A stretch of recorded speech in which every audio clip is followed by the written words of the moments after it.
Hello students, welcome to online classes. मैं संजय कुमार।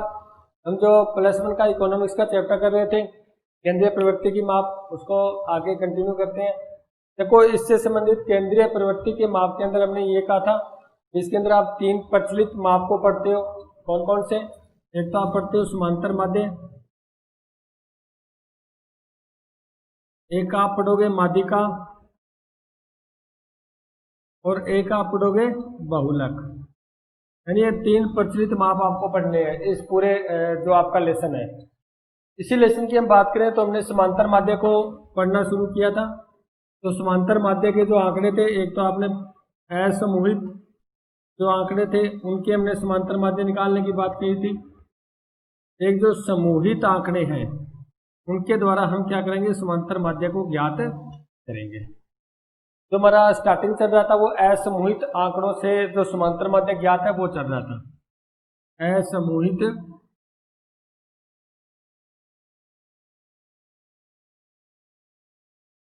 आंकड़ों से समांतर माध्य ज्ञात करना। देखो, असमूहित आंकड़ों से समांतर माध्य ज्ञात करने की हमने 2 विधियां भी की थी। एक तो हमने की थी प्रत्यक्ष विधि। देखो, प्रत्यक्ष विधि क्या थी हमारे पास, x बार सिग्मा x बटा n, यानी जो हमें जितना भी x जो हमें आंकड़े दे रखे हैं उन सबको जोड़कर और जितने नंबर ऑफ डाटा है, जितने आंकड़ों की संख्या है, उससे हमें भाग देना था। ठीक है, इससे संबंधित हमने 1-2 सवाल भी किए थे, एग्जाम्पल भी, उदाहरण भी किए थे हमने। दूसरी विधि थी कल्पित माध्य की। विकल्पित माध्य को मानकर समांतर माध्य ज्ञात करने की। उसके अंदर समांतर माध्य का सूत्र था x बराबर जो कल्पित माध्य माना है a वो प्लस करना है सिग्मा d बटा n। जो आपने कल्पित माध्य माना है वो प्लस में रखोगे, a प्लस a कल्पित माध्य है। यहाँ पर d क्या है, d वो है जो आपने कल्पित माध्य माना है, उसको x में से घटाकर आपको क्या प्राप्त होगा, d प्राप्त होगा, दोनों का अंतर। तो जो आपको x जो सीरीज दे रखी है, आंकड़ों की सीरीज दे रखी है, उस सभी में से आपको क्या घटाना है, कल्पित माध्य को माइनस करना है, a को माइनस करना है। और जब d आ जाए उसको फिर जोड़ना है और नंबर ऑफ डाटा यानी जो टोटल संख्या है उससे भाग देना है और a में प्लस कर देना है। आपका क्या हो जाएगा, कल्पित माध्य से समांतर माध्य कंप्लीट हो जाएगा। एक है पद विचलन विधि। इसके द्वारा समांतर माध्य ज्ञात करना। देखो, ये बिल्कुल सिंपल विधि है। हम इसको बता देते हैं, वैसे एक एग्जांपल भी कर लेंगे। देखो, जब d हो और d का विस्तार ज्यादा हो, विस्तार अधिक हो d का जैसे 3000, 4000, 5000 माइनस प्लस होती है, यानी ज्यादा विस्तार हो, बड़े आंकड़े हो, तो ऐसी स्थिति में उन आंकड़ों को हम पहले छोटा कर लेते हैं। वो होती है पद विचलन विधि। यानी एक हम c मानते हैं, इसके बोलते हैं समावर्तन, c समावर्तक। यानी हम जो भी आंकड़े हैं उसको पहले छोटा रूप ले लेते हैं, क्योंकि बड़े आंकड़ों को जोड़ करना, माइनस प्लस करना थोड़ा हार्ड होता है और इसमें गलती होने के भी ज्यादा चांस रहते हैं। इसी कारण हम पद विचलन विधि का यूज करते हैं। इसके द्वारा पहले हम आंकड़ों को छोटा रूप ले लेते हैं, उसको छोटा कर देते हैं, उसके बाद हम समांतर माध्य ज्ञात करते हैं। तो उसका सूत्र क्या लगेगा, देखो, x बार बराबर a प्लस, आपने क्या किया, पहले इसको छोटा कर दिया, यानी d निकला है वो अलग निकला है, यानी क्या कर दिया, जितने भी आपको d प्राप्त हुआ है सबको c से भाग दे दिया। जो आपको d प्राप्त हुआ है वो सबको क्या कर दिया, जो आपने एक संख्या मानी से 10 संख्या मानी है, सबको 10 से भाग दे दिया। ठीक है, क्योंकि d आपको जो प्राप्त हुआ x माइनस a से वो बड़ा था, विस्तार था ज्यादा, उसके अंदर बहुत ज्यादा माइनस की और प्लस की संख्या थी, उसको हमें दिक्कतें आ रही थी, कुछ ना कुछ हमारी गलती आ रही थी। तो हम क्या करेंगे, पहले d को c से भाग दे देंगे और एक नया d जो डैश है वो एक नया कॉलम बना देंगे, फिर उसका जोड़ करेंगे। यहाँ पर यहाँ तक सूत्र इतना ही है। उसके बाद नेक्स्ट जो आपने c से भाग दिया है उसको यहाँ से गुणा कर दोगे, बस ये आपका नया सूत्र बन गया। तो c से भाग दिया वो इससे क्या कर दोगे, गुणा कर दोगे। इसके आधार पर हम चलो एक सवाल करते हैं, कल वाले सवाल लेकर चलते हैं, उसको हल कर लेते हैं। मैं थोड़ा शॉर्टकट में जल्दी बता दूंगा, तो कल वाला हम सवाल कर चुके थे, जो एग्जाम्पल था वो हमने कंप्लीट किया था। कल वाला प्रश्न था, देखो अब कर रहे हैं पद विचलन विधि से। पद विचलन विधि से हम क्या कर रहे हैं, समांतर माध्य को ज्ञात कर रहे हैं। देखो, मैं सीधा लिख देता हूं, इसके अंदर 10 परिवार थे हमारे पास, वो 10 परिवारों की आय दी हुई थी, ABCDEFGHIJ। ये टोटल 10 परिवार थे। 10 परिवार की आय क्या थी? एक की आय दे रखी थी 850, 700, 100, 850, 700 और 100। ठीक है, उसके बाद हमें आय दे रखी थी 750, 5000, 750 और उसके बाद 5000 आ गया आपका, इसका हो गया। एफ का आगे नेक्स्ट आपको दे रखी है 80, 420, 2500, 80, 420 और 2500। उसके बाद जो नेक्स्ट आपको आय दे रखी थी 400, 360। हमने क्या किया था? सबसे पहले कल्पित माध्यम माना था हमने, क्योंकि ये तो आय है 10 परिवार की, ये परिवार है 10, उसके अंदर कोई भी माध्यम हमने 850 मान के किया था। ठीक है, ए माना था वो 850 माना था। अब हमें डी निकालना है। डी के लिए सूत्र होता है x माइनस ए। तो यानी x है, ये x वाली सीरीज है, इसके अंदर टोटलों में आपको a को घटाना है, यानी कल्पित माध्य को माइनस करना है। जैसे 850 में 850 गए तो d कितना आया? 0। 700 में गए माइनस 150, माइनस 750, उसके बाद माइनस 100, उसके बाद आया था प्लस 4150। ये हम कर चुके हैं सवाल, इसलिए मैं जल्दी बता रहा हूँ। माइनस 770, उसके बाद आया था आपका माइनस 430, उसके बाद आया था आपका प्लस 1650, आगे नेक्स्ट आपका आया था माइनस 450, उसके बाद आया था आपका माइनस 490 और इसका हमारा मान आया था 2660। प्लस का आया था 2660, जो सिग्मा डी आया था वो प्लस का था। ठीक है, इधर परिवार कितने हैं? 10। हमने कल्पित माध्य से सूत्र क्या लगाया था? x बार माइनस ए प्लस जो आपका सिग्मा डी बटा एन। तो ए कितना माना? 850 प्लस सिग्मा डी कितना है? 2660 बटा कितना है? 10। इसको बिंदी से बिंदी काट देंगे। 850 में जब हमने 267 जोड़े तो 1116 हमारा आंसर आया था एक्स बार। ये तो था कल वाली बात। एक्स बार कितना है हमारा? 1116। अब आता है बात पद विचलन से इसको कैसे ज्ञात करें। यहां लिया है, ये तो कल वाला मैंने इसलिए जल्दी जल्दी देखकर आपको करवा दिया कंप्लीट। अब आपको पद विचलन ज्ञात करना है, तो जो डी है, डी डेश नया एक कॉलम और बनेगा, और जो डी डेश बनेगा वो डी को सी से हमें क्या देना है? भाग देना है, जो आपको समावर्तक है। सी क्या है? एक समावर्तक है। समावर्तक से आपको क्या करना है? विभाजित करना है। ए डी को विभाजित करना है। तो देखो समावर्तक सी हम 10 मान लेते हैं, तो देखो इसको 10 से विभाजित किया, 0 को 10 से भाग दिया, 0 जाएगा। इसको 10 से किया, बिंदी को बिंदी कट गई, 15, 75, उसके बाद 10, ये तो है माइनस के, प्लस का 415 बच गए पीछे क्योंकि 0 कट गई, एक भाग देंगे तब, माइनस के 77, माइनस के 43, प्लस के 165, माइनस के 45 और माइनस के 49, यानी सबके हमने 0 डाल। देखो पहले तो क्या था? 150, 750, 4150, ये बड़ी संख्याएं थी, और बड़ी संख्या को जब जोड़ माइनस करेंगे तो थोड़ा टाइम भी लगेगा और साथ में गलती होने का भी चांस ज्यादा रहेगा। इसको हमने क्या कर लिया? और सरल कर लिया। हमने क्या किया? सबको 10 से भाग दे दिया, यानी समावर्तक था वो हमारा 10 था, और सबको 10 से भाग दिया, तो हमने ये संख्या प्राप्त कर ली, छोटी संख्या। अब इनको जोड़ना आसान रहता है। देखो 76 और 15 कितने होते हैं? 90, 10, 100 आ गया ये सीधा। ठीक है, ये माइनस के कितने आ गए आपके? 10 और 12, 120 आ गए, और ये माइनस के कितने आ गए? 4 और 9, 94 आ गए। ठीक है, जोड़ना कितना आसान हो गया। क्यों हुआ? क्योंकि हमने इसको पद विचलन विधि से कर लिया। पहले हम उसका बड़े रूप को छोटा रूप बना रहे हैं, बस है तो वही सेम ही, सिर्फ अंतर इतना है इसको सबसे 10 से भाग देकर हमने संख्याएं छोटी कर ली, ताकि जोड़ घटाओ हमारा क्या रहे? आसान हो जाए। आगे हम बात करें तो प्लस का एक तो 415 ये है और 165 ये है, तो कितना हुआ प्लस का? 10। ये तो है माइनस के, तो माइनस के टोटल कितने हुए? 0, 0, 4 आ गए।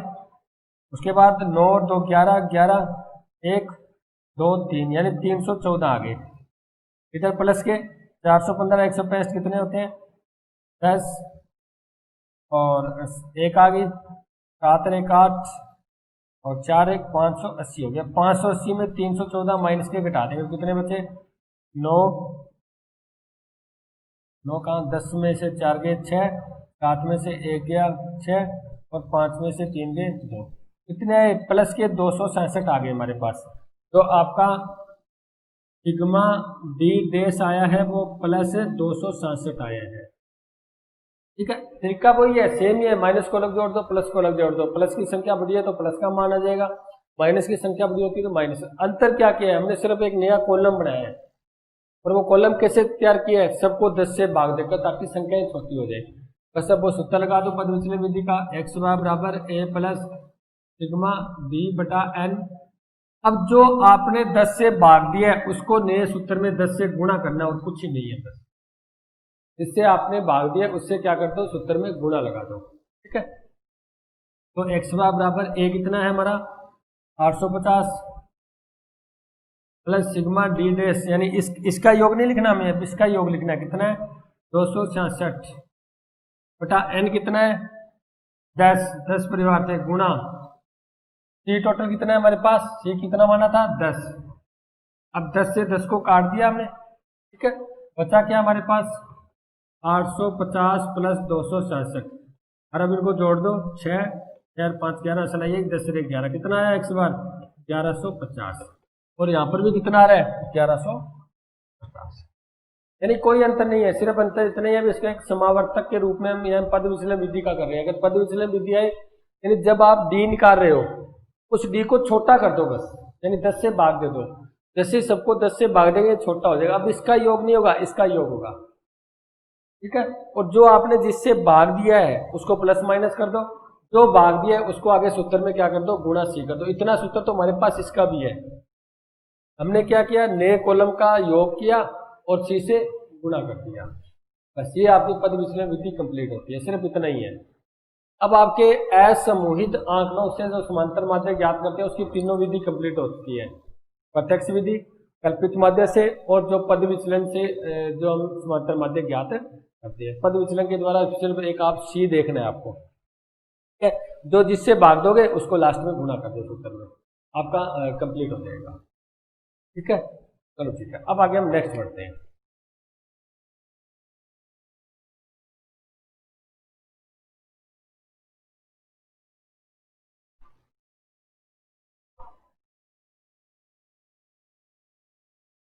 आगे जो हम नेक्स्ट करेंगे वो करेंगे समूहित आंकड़ों से। वो तो असमूहित थे, ये समूहित आंकड़ों से समांतर माध्य ज्ञात।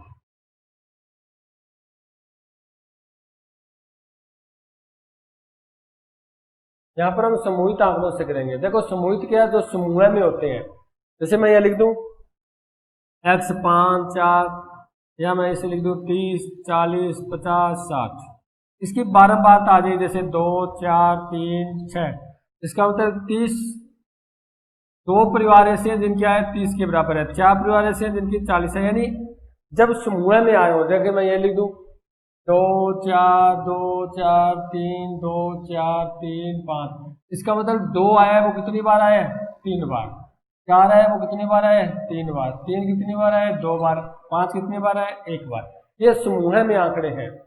यानी असमूहित में आपको बारंबारता नहीं दी गई थी, आप देख लो प्रत्यक्ष विधि की थी उसमें बारंबारता नहीं थी, एफ नहीं था।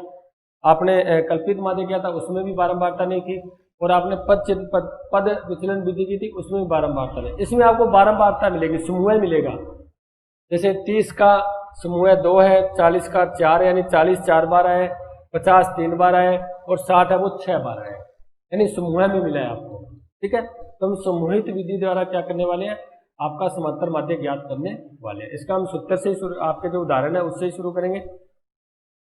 और समूहित माध्य में जो आप करोगे, पहली करोगे विविक्त श्रृंखला से, विविक्त श्रृंखला। और विविक्त श्रृंखला क्या होती है, विविक्त चर कौन से होते हैं आप बताओ, जिसका पूर्णांक होता है, यानी वो कोई भी संख्यात्मक मान नहीं हो सकता, उसका हम पढ़ चुके हैं। जब आप संतत श्रृंखला करोगे उसके अंदर तो कोई मान हो सकता है, वो आप वर्गों में ले जाओगे, 0 से 10 10 से 20, इसके अंदर आप वर्ग नहीं लिख सकते, क्यों, क्योंकि ये पूर्णांक होती है। ऐसे नहीं 0 से 10 है इसका मतलब 9.5 हो जाएगा, ये तो 9 होगा या 10 होगा, ये 7 होगा या 8 होगा, ठीक है। यानी ये विविक्त चर के द्वारा हम क्या कर सकते हैं, सबसे पहले समूहित आंकड़ों के द्वारा समांतर माध्य ज्ञात करते हैं। विविक्त चर को हम पढ़ भी चुके हैं दूसरे लेसन के अंदर, आपको बताया भी दिया था। तो विवेक चर वो होते हैं जिनका पूर्णांक होता है, यानी उसका आधा नहीं होता, पूरा होता है, या तो 31 होगा या 30 होगा या 15 या 16, बीच का मान नहीं होगा, होते हैं विवेक चर। धनता चर होते हैं उसके बीच का मान भी हो सकता है, कोई भी संख्यात्मक मान हो सकता है, 15.6 है, 15.7 है, 15.5 है, 15.2 है, या कोई भी किसी प्रकार का मान आ सकता है, वो संतत चर में होता है। तो सबसे पहले हम विवेक चर के द्वारा क्या करते हैं, समूहित आंकड़ों के द्वारा समांतर माध्य को ज्ञात करते हैं। ठीक है, तो इसके लिए आपके एक एग्जाम्पल दे रखा है आपको, प्रत्यक्ष विधि। सबसे पहले बात करते हैं प्रत्यक्ष विधि किसमें, प्रत्यक्ष विधि।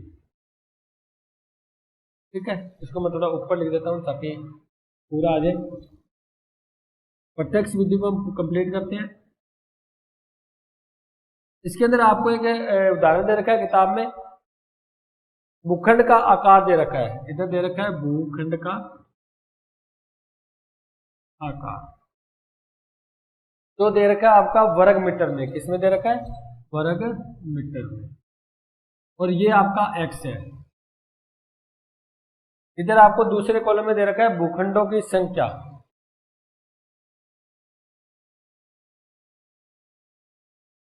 जो आपका f है। ये दो चीज दे रखी है, बाकी तो हम निकाल ही लेंगे। ये दे रखा है 100, 200, 300, 100, 200 और 300।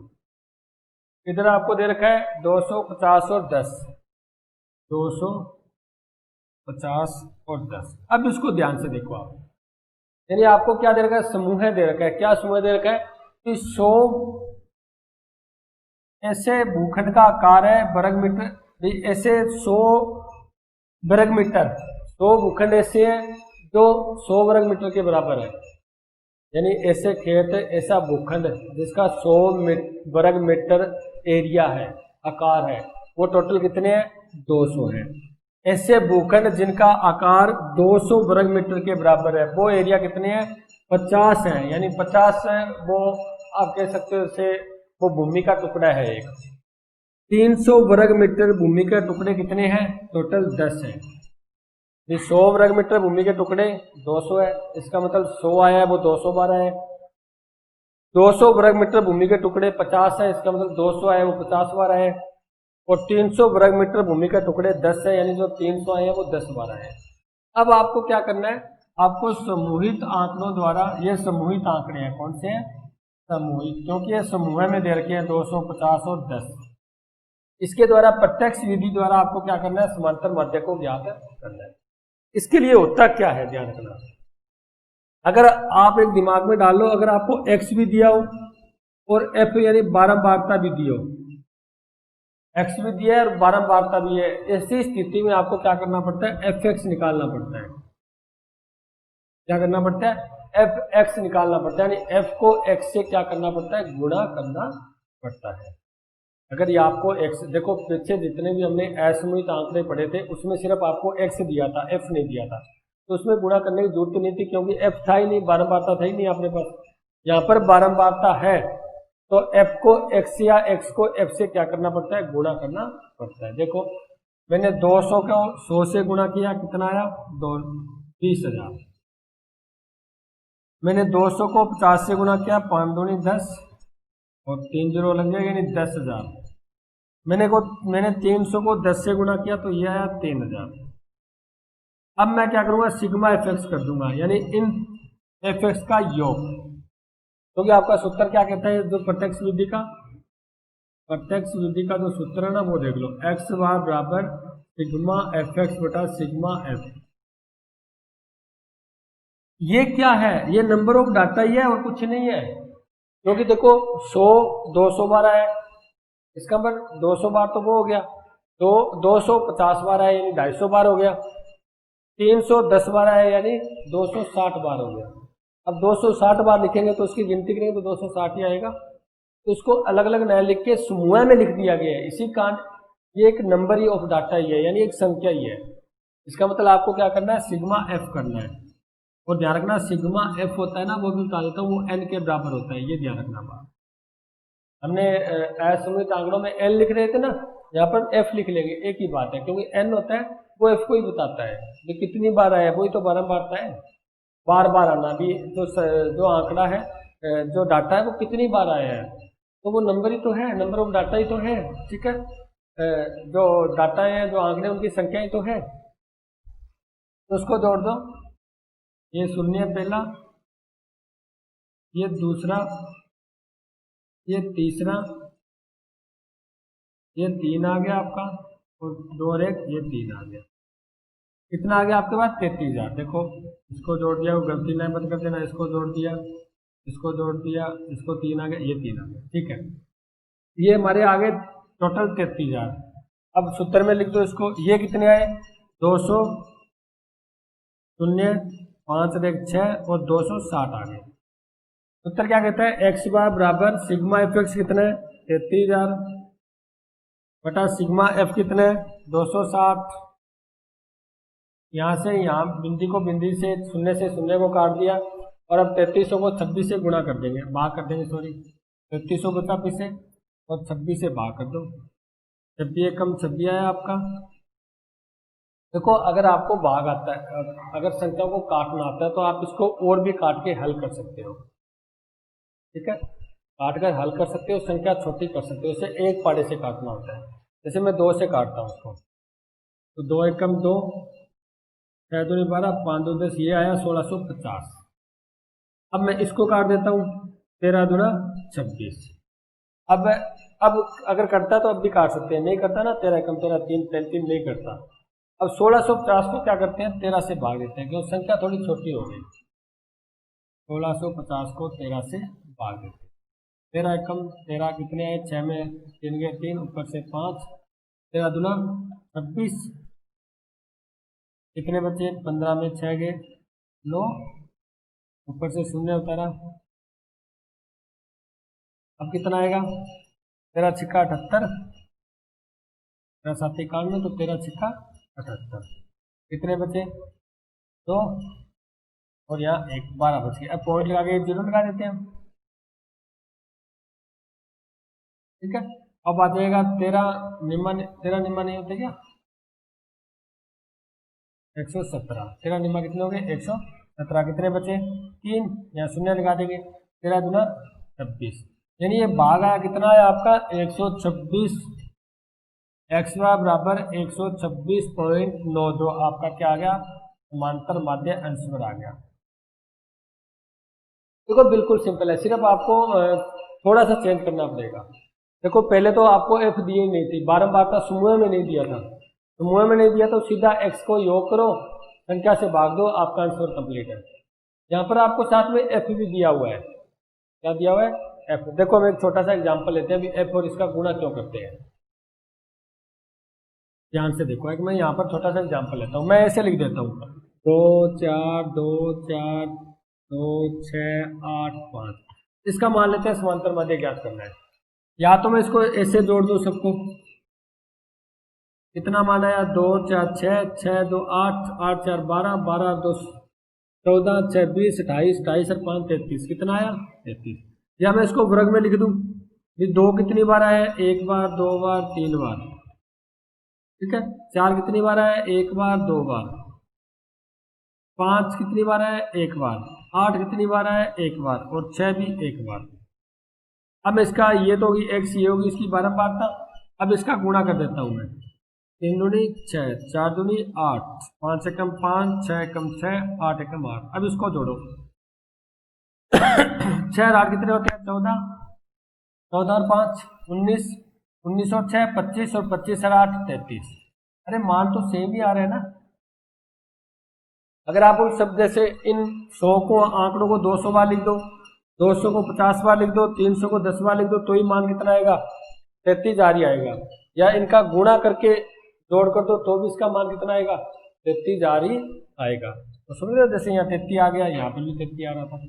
इसलिए क्या करते हैं, जो आपको एफ के साथ एफ दिया होता है, उन दोनों को गुणा करते हैं, ठीक है। और गुणा करके हम क्या करते हैं? उसका समांतर माध्य ज्ञात करते हैं। ये तो होगी आपकी प्रत्यक्ष विधि। अब आगे इसकी नेक्स्ट जो है कल्पित माध्य मानकर।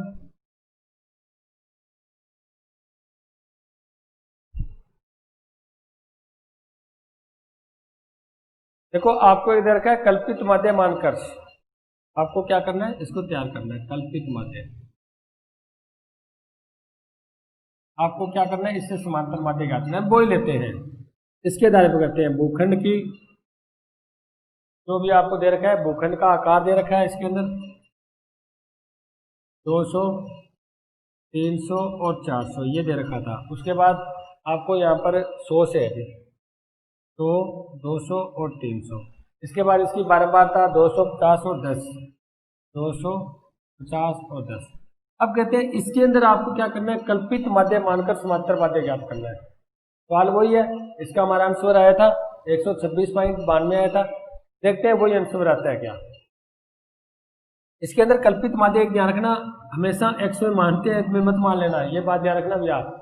कल्पित माध्य मानते हैं वो x में मानते हैं, f तो सिर्फ 12 बार बताता है आपको भी कितनी बार है, संख्या बताता है उसकी। कहीं आप गलती से f से मान लो, x से मानना है। जैसे मान लेते हैं मैं 200 मान लेता हूँ, तो उससे मैं d निकाल लूंगा। तो d का जो सूत्र होता है वो x माइनस a होता है, यानी 100 में ये x 100 है, a हमने माना है 200, तो 100 में से 200 गए कितने आएंगे, माइनस के 100। यहाँ 200 में से 200 गए 0, और 300 में 200 गए प्लस के 100। तो यहाँ पर तो इसका सवाल का तो बैठेगा नहीं, ये तो कट ही जाएगा, यहाँ तो जोड़ आएगा वो 0 आएगा। चलो इसको छोड़ो, आप हम नए सवाल के द्वारा करते हैं, ठीक है। नया कोई सवाल लेते हैं। भूखंड का आकार, अपने इसको थोड़ा बदल लेते हैं, एक को 100 ले लेते हैं, एक को हम 300 ले लेते हैं, 200, 300। अपने ऐसे करते हैं, यहाँ पर कल्पित माध्य है वो 100 ले लेते हैं, कल्पित माध्य 100।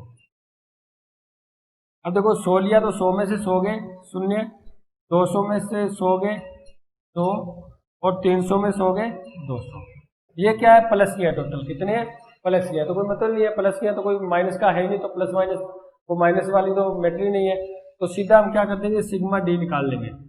लेकिन यहाँ पर ध्यान रखना, यहाँ पर साथ को आपको एफ भी दे रखा है, क्या दे रखा है, एफ। तो सीधा सिग्मा डी न निकलकर, जैसे आपने प्रत्यक्ष विधि में किया था, एफ डी भी आपको निकालना पड़ेगा। इसका मतलब डी को एफ से गुणा करना पड़ेगा। देखो हमने प्रत्यक्ष विधि में क्या किया था, एफ को 1 से गुणा किया था, यहाँ पर आपको क्या करना है, एफ को डी से गुणा करना है। देखो 200 को 0 से गुणा किया 0, 250 को 100 से किया 5000 आ गया आपका, और 200 को 10 से किया 2000 आ गया। अब निकालोगे आप सिग्मा एफ डी, कितना है टोटल, 7000। कितना आया, 7000। अब इसका सूत्र लगा दो, x बार बराबर कल्पित माध्य तो a plus sigma F D बटा सिग्मा एफ। तो x बार बराबर a कितना माना आपने, 100 प्लस सिग्मा एफ डी कितना है 7000 बटा में सिग्मा एफ कितना है, इसका योग कितना था टोटल 260। यहाँ पर लिख देंगे हम 260, इसको काट देंगे, ठीक है। और भी काटना चाहते हो 2 से कट जाएगा 13, और ये 35 यानी 350। अब 350 को 13 से भाग दे दो, 13 दूना 26 आ गए, 11, 15 में 6 गए 9, 0। उसके बाद हमने आगे भी पढ़ा था, 13 छिक्का तो 78 होते हैं। उसके बाद कितने बचे आपके पास, 2, और यहाँ बच गए 1, 12। कोड लगा के हम क्या कर लेंगे, 0 लगा लेंगे, तो 13 निमा 117, 3 फिर 0, और 13 दूना 26। कितना है आपके पास, x बराबर 100 प्लस 26.92। अब 100 में जब 26.92 जोड़ेंगे तो देख लो, 100 में हम क्या करेंगे 26.92 जोड़ देंगे, प्लस करेंगे तो 29.621। कितना है आपका, x बराबर 126.92। देखो कितना, और पहले जब हमने प्रत्यक्ष विधि से किया था तब इसका कितना आंसर आया था 126.92। आंसर में कोई बदलाव नहीं हो रहा, कोई भी विधि से यूज कर सकते हो आप। प्रत्यक्ष विधि से आपको डी नहीं निकालना था, सीधा x को f से गुणा करना था और सीधा सूत्र में रख देना था उसका योग करके। कल्पित माध्य में आपको एक कल्पित माध्य मानना है, उसको x में से घटाकर उसको फिर d से गुणा करना है, f को d से गुणा करना है, उसके बाद उसको जोड़ के आपको सूत्र में रखना है। बिल्कुल सिंपल सी विधि है, कोई ज्यादा बड़ा मैटर नहीं है। वैसे नहीं अभी हम क्या कर रहे हैं, वही मैटर वही चल रहा है, सिर्फ यहाँ पर एफ दिया है यानी समूह दिया है। अगर आप प्रत्यक्ष करोगे तो भी उसको एक से गुणा करना पड़ेगा, अगर आप कल्पित से करोगे तो भी एफ से डी को गुणा करना पड़ेगा। ठीक है, डी को एफ से गुणा करना पड़ेगा। उसके बाद ही हम क्या कर सकते हैं, क्योंकि आपको अगर सूत्र याद है ना तो सूत्र देख के बता सकते हो। सर ये ए है, ठीक है, कल्पित माध्यम मान लिया, ये एफ हमें दिया हुआ है, डी हमने निकाल लिया, इसका मतलब दोनों का गुणा करना है, और गुणा करके ये निशान बताता है भी दोनों का गुणा करके जोड़ना है। उसके बाद ये सिग्मा बताता है जोड़ किसका, एफ का, और एफ है इसका हमने जोड़ कर दिया। इसका मतलब टोटल मैटर हम निकाल चुके हैं। यानी जब भी आपको सवाल करो ना, उससे पहले मैंने पहले बताया था, रफ कॉपी में साइड में कहीं भी सूत्र लिख लिया करो। सूत्र आपको बताएगा भी आपको क्या क्या करना है, किस किस का जोड़ करना है, किस किस का आपको गुणा करना है। मैंने ये सूत्र मेरे दिमाग में था, मेरे को पता था डी निकालना है, फिर उसको एफ से गुणा करना है, फिर उसका योग करना है, एफ का योग करना है, यहाँ कल्पित माध्यम निकलना है, उसका लास्ट में मेरे को प्लस करना है, हमारा आंसर आ जाएगा। ठीक है, उसके बाद हम पद विचलन विधि भी करेंगे, वो हम नेक्स्ट वीडियो नेक्स्ट क्लास में करेंगे। Thank you.